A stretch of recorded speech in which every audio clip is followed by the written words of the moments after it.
Good day everyone, I'm Engineer Cadet Obalde. And I'm Engineer Cadet Abo. Engineer Cadet Villanueva. And I'm Engineer Cadet Resoso.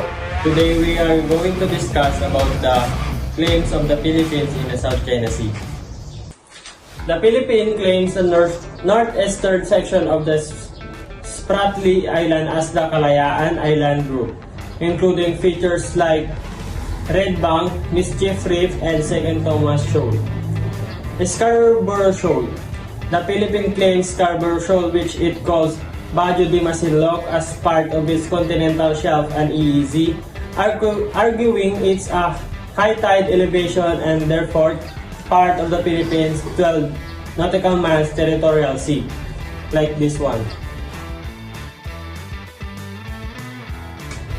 China also claims the same areas, including the Spratly Island and the Scarborough Shoal, based on its 9-dash line, which the Philippines and other countries dispute. The Philippine claims are based on its own maps, which include the Kalayaan Island Group and the Scarborough Shoal within its territorial waters and EEZ. The Philippines used 1,734 Murillo Velarde map as evidence in the South China Sea arbitration case, demonstrate historical claims to the area. This is the 1734 Murillo Velarde map. The Philippine claims the northeastern section of the Spratly Island as the Kalayaan Island Group in the Scarborough Shoal, Bajau de Masinloc. Here's more details and explanation. Kalayaan Island Group, KIG. The Philippines assert sovereignty over the northeastern section of the Spratly Island, which is referred to as the Kalayaan Group, Bajau de Masinloc, Scarborough Shoal. The Philippines also claim Scarborough Shoal, which it called Bajau de Masinloc, as a part of its territory. Other claims. China and Taiwan also claim the Scarborough Shoal. Scarborough Shoal is a triangular chain of rivers located approximately 125 nautical miles, 232 kilometers from Luzon and the main Philippine island. Kalayaan Island Group.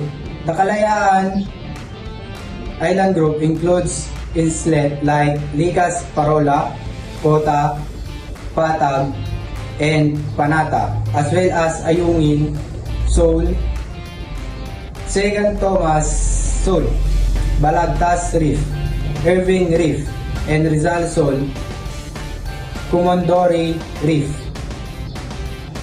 And that's the map.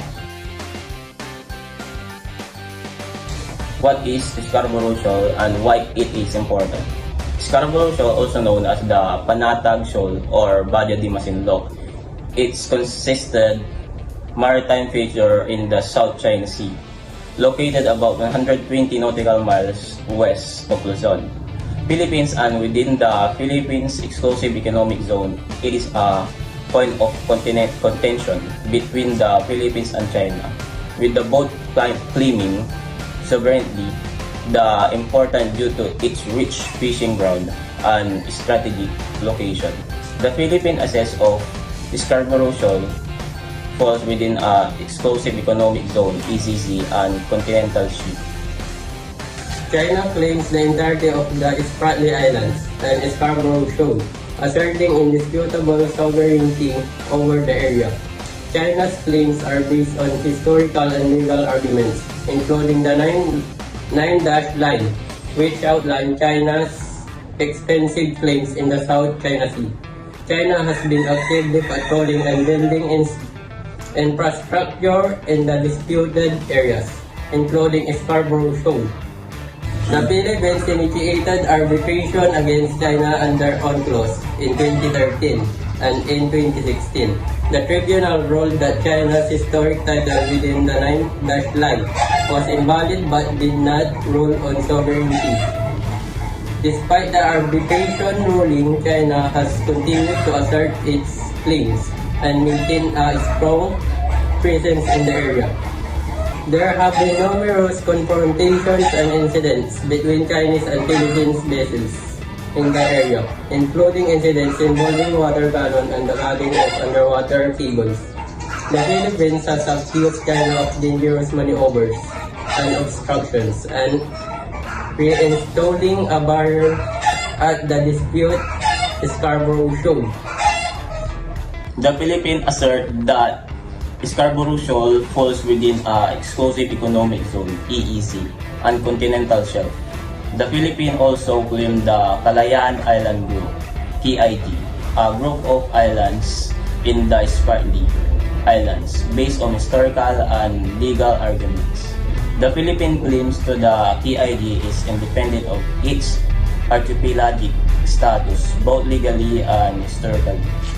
The Philippines argued that after Japan renounced its title to the islands in San Francisco Treaty of Peace of 1951, they reverted to being terra nullius because title was not explicitly passed to another state.